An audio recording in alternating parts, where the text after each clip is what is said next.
Базар ээлеринен тышкары 10-дон 15ке чейинки контейнери бар көптөгөн ишкерлер, башкача айтканда супер арендаторлор дагы бар. Булар дагы ошол жердеги колунда бар адамдар болуп эсептелинет. Ар бир базарда, ошол эле Дордой базарын ала турган болсо, ошол жерде өздөрүнүн жеке 10-15 контейнери бар. Контейнерлердин баалары 50 000 доллардан 200 000 долларга чейин турат. Ушунда ири ишкерлер бар. Алар дагы ошо налог төлөбөйбүз деп бүгүнкү күндө чыгып атышат. Булардын налог төлөө механизмдерин, налог төлөө системаны өзгөртүп туруп биз ошол именно бай адамдарга налог төлөтүүнү биз мындан ары жумушка киргизишибиз керек. Дордой базарын мисал катары алсак, бүгүнкү күндө базардын контейнер ижарага алган сатуучулары контейнерди жайгашкан ордуна жараша ай сайын 7 000-ден 300 000 сомго чейин төлөшөт. Ошол базар ээлери ар бир контейнерден ошол 300 000 сомго чейин арендасын алып турушат. Ошол эле мезгилде ошол жерде иштеген сатуучулар, жөнөкөй сатуучулар бир жагынан налог төлөө, бир жагынан аренда төлөө, бир жагынан шарттар түзүлбөй, чындыгын аларга өтө кыйын болуп атат. Мына ошолордун жашоо шартыны, ошолордун иштөө шарттарын өзгөртүш үчүн өкмөтүбүздө аракеттер жүрүп жатат. Сатуучулар чоң суммадагы акча төлөгөнүнө карабастан, базарда иштегенге жөнөкөй шарттар түзүлгөн эмес. Суук, санитардык шарттын, автоунаа токтотуучу жайдын жоктугу, электр энергиясы сатуучулардын көйгөйүнө айланган. Ушуга байланыштуу сатуучулардын ишин жеңилдетүү үчүн базар ээлерине жана субарендаторлорго биринчи кезекте ижара акысын кеминде 2 эсеге азайтуу керек. Бул жагдай алардын абалын жана алган кирешесин эске алганда кыйынчылык жаратпайт. Жана ишкерлерге калыптагыдай иштеш үчүн жагымдуу шарт түзүүсү зарыл. Бул маселени мен өзүм дагындай сөздөрүм менен айтып кетейин.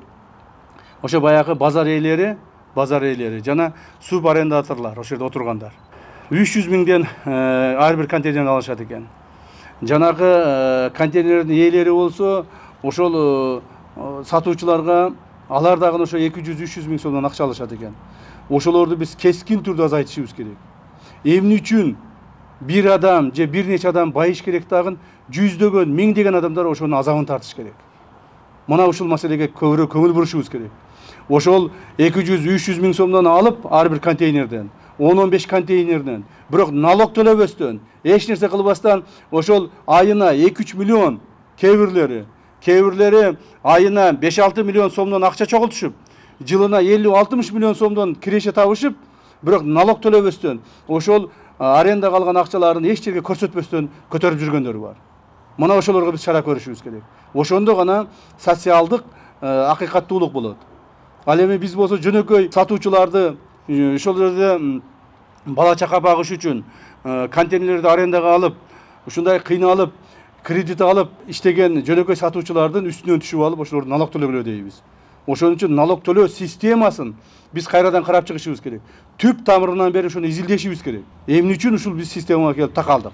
Андан сырткары ошол бүгүнкү күндө төлөп аткан, эгерде базар ээлерине бир контейнер үчүн сатуучу 300 000 сомдон же 200 000 сомдон төлөп атса, ошону жок эле дегенде 2 эсе арзандатышыбыз керек. Же болбосо 3 эсе арзандатышыбыз керек.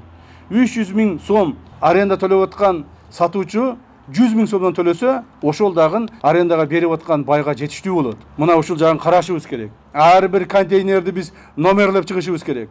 Ар бир контейнерди номерлеп, ар бир контейнер кимдики экенин билишибиз керек. Себеби ошол жердеги кээ бир биздин мына 20-30 жылдан бери Дордойдо эле алсак, Дордойдо иштеп жүргөн кээ бир бай бизнесмен ишкерлерибиз өздөрүнүн ушул шаарда эле 5-тен, 10-дон, 15-тен квартиралары бар. 2-ден, 3-төн, 4-төн үйлөрү бар. Өтө кымбат баалуу машиналерде минишет жана кымбат баалуу үйлөрдө жашашат. Жылына 3-4 жолу барып, башка өлкөлөргө барып дем алып келишет. Анан дагы ошолор налог төлөбөстөн качканга аракет кылышат. Анан жөнөкөй адамдарды чыгарып коюп атышат. Мына кечээки митингге чыккандар жөнөкөй адамдар. Ошо жөнөкөй адамдарды чыгарып коюшуп, мына силер ККМди киргизсеңер налогуңар көбөйөт деп аларды коркутуп атышат. Биз андай кылбашыбыз керек. Андан сырткары мына урматтуу президентибиз мындан болгон 2 күн алдын чогулуш өткүзүп өкмөттө. Ошол жерде баарыбызга тапшырманы берген. Жөнөкөй адамдардын, жөнөкөй сатуучулардын ишин оорлотпостон кайрадан жеңилдеткиле деп атат. ошолорго жардам бергиле деп атат. Ошолорду барып мен өзүм көрөйүн, бир аз ошолорду кыйнап жибердиңер окшойт. Жөнөкөй адамдарга шартыны оорлотуп жибердиңер окшойт. Мен өзүм барып көрөйүн деп мына кече Дордойго барып чогулушка катышып келди. Кана айткылачы, кайсы өлкөнүн президенти базарга барып чогулушка катышып атат? Кайсы өлкөнүн президенти базарга барып сатуучулардын көйгөйүн угайын, ошолорду өз көзү менен көрөйүн деп барып атат. Мына ошого дагы биздин ошол жердеги анча-мынча маданиятсыз адамдарыбыз президентке сөз көтөрүп, ушундай бир сөздөр сүйлөп атышат. Биз мындай өзүбүздүн урматтуу президентибизди баалай билишибиз керек. Жана ушундай элге кам көрөм деп чуркагандыгына биз колдоо көрсөтүшүбүз керек.